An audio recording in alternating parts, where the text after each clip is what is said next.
அமித்ஷா முன்னிலையில் பாஜகவில் இணைந்துள்ள முன்னாள் மத்திய அமைச்சர் நெப்போலியன் திமுகவில் ஜனநாயகம் இல்லை என குற்றம் சாட்டியுள்ளார்.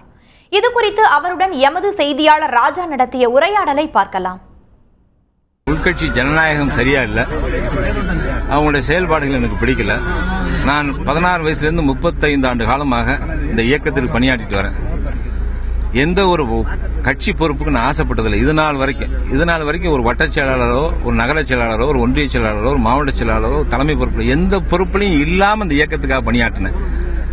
ஒவ்வொரு தடையும் எனக்கு சட்டமன்ற வேட்பாளராகவும் பாராளுமன்ற வேட்பாளராகவும் என்னை தேர்ந்தெடுத்து எனக்கு சீட்டு கொடுத்தாங்க. அந்த அடிப்படையில் மக்கள் ஓட்டு போட்டு தேர்ந்தெடுத்தாங்க. மக்கள் பணி என்னால் சிறப்பாக பணியாற்ற முடிஞ்சு. சட்டமன்றம் இருக்கும்போது அது பாராளுமன்ற உறுப்பினராகி மத்திய அமைச்சராகும் போது எனக்கு கையை கட்டி போட்டாங்க. எந்த செயல்பாடும் என்னை பண்ண விடாம பண்ணாங்க. அது அந்த உள்கட்சி ஜனநாயகம் இப்போ வேற மாதிரி போயிட்டு இருக்கு. அதனால எனக்கு பிடிக்கல. நான் அமைதியாக அரசியலே வேண்டான்னு ஒதுங்கி இருந்தேன். திருப்பி பாரதிய ஜனதாவில் இருக்கிற என்னுடைய நண்பர்கள், நிர்வாகிகள் நீங்க எங்க இயக்கத்தில் சேர்ந்து நரேந்திர மோடியுடைய அந்த கரத்தை வலுப்படுத்த வேண்டும் என்று வேண்டுகோள் வைத்தாங்க. நானும் பார்த்தேன். உண்மையிலேயே நரேந்திர மோடி ரொம்ப அற்புதமா செஞ்சுக்கிட்டு இருக்காரு. அமித்ஷா அவர்களுடைய தலைமையில் அவரும் டைனமிக் பர்சனா இருக்காரு. அவருக்கு கீழே நம்ம இயங்குவோம் அப்படிங்கறதுனால